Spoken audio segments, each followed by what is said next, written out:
Hi guys, hope all of you are in your very best health. This is such a channel where you will get nursing related topics discussed with examples. Right now we are going through the first chapter of nursing education. In my previous video I discussed what is education, what are its types and aims. In this video we will go through the aims of nursing education.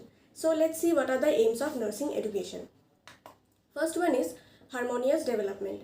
From our previous discussion, we know very well that harmonious development means physical, mental, moral and aesthetic growth of a human being. So nursing education aims at developing a balanced personality of the students by helping them to achieve harmonious development. If you see the explanation I have given in my previous video under the types of education section, then it will be crystal clear to you that how nursing education develops the harmonious development in the students by providing various kinds of knowledges and field experience.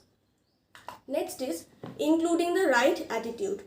Right attitude helps the students to adjust to their student life and also motivates them to achieve excellence in their professional life. Suppose we are in a classroom. We need to keep in mind certain behavioral etiquettes, like we have to respect our teachers, we have to attentive in our class, we have to help our friends in the times of need.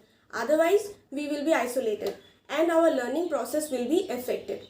Similarly, in our workplace, we need to keep in mind certain behavioral etiquettes like cooperating with our colleagues, doing teamwork, etc.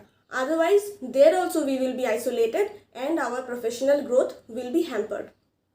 So nursing education helps us to maintain the right attitude by teaching us different values, norms, professional etiquettes, respecting our teachers, patient and their relatives, etc. so that we can maintain the right attitude with respect to place, person and time. Next is knowledge and skills aim. Nursing education provides us knowledge and skills which are required to practice our profession in a successful manner. This also I have explained in my previous video under the types of education section. You can go and check it out. It will be very easier for you to understand. Next is emphasis on high-tech and high-touch approach.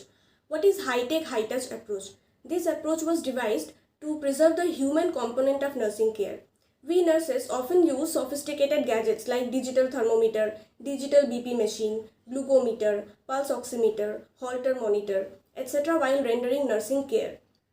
So high-tech, high-touch approach says that we have also to maintain the human elements while using these gadgets to render nursing care.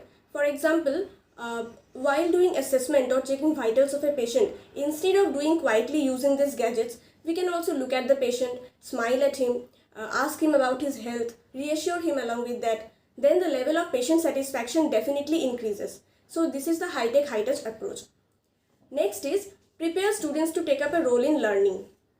One of the aim of nursing education is also to develop nursing educators who will prepare more students of nursing for future. The nurse educator, what will they do? They will guide the students and serve as a role model for them. As nursing education helps us to be a professional nurse, it also helps us to be efficient teachers, trainers, clinical instructors or educators who will develop the nurses for future.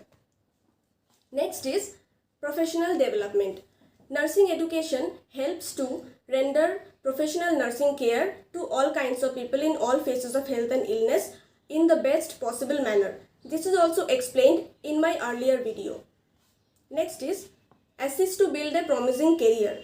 Nursing education offers a variety of career opportunities for the students to identify their interests and potential so that they can build a promising career. For example, some may go for BSc and then stop there. Some may go for MSc, some may want to go for PhD, some may go for research or other specialization.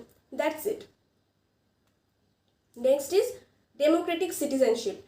Nursing education also helps the students to perform their duties, civic duties as a citizen towards the welfare of the fellow human being.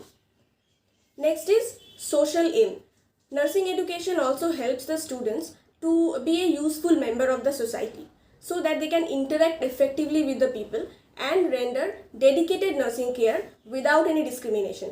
For example, nursing education teaches us to act equally towards all kinds of patients, irrespective of their socio-economic background. This cannot be possible that a nurse will care more for a rich patient and less for a poorer patient, right? So that is the social aim of nursing. Next is to prepare global nurse. Globalization and liberalization have created worldwide opportunities for the professional nurses than before. Now, today, in the world of today, a nurse who is competent enough and has a good knowledge in English can easily build a career in other nation. So like that, if anyone wants to go in abroad and practice, then that is also possible. The last one is leadership aims. As leadership is very important in every aspects of nursing, nursing education also helps to nurture the leadership abilities among students. Here we can use one real life situation. For example, when a patient goes in cardiac arrest in a medical setting, generally a response team comes, a rapid response team comes and tackles the situation. Any one of you who have faced such situation in their job life knows very well that the role of a leader is very important here. He is the only one who will tell what to do, who will dictate what to do and what not to do one after another. Otherwise, the whole situation will be a mess and the patient will not get proper care. So leadership is very important in all the aspects of nursing. Okay, so next we have, these are all about the aims of nursing education. Next we have philosophy of education. But we will study that in our next video because it's a very vast topic. We have philosophy, what is philosophy, what are its types, different kinds of philosophy and their features, what is the relation between philosophy and education. So I'm trying to keep this video short so that it's very easy for you to understand. If you find this video useful for you, then please like and share this video and subscribe my channel. Thank you for watching.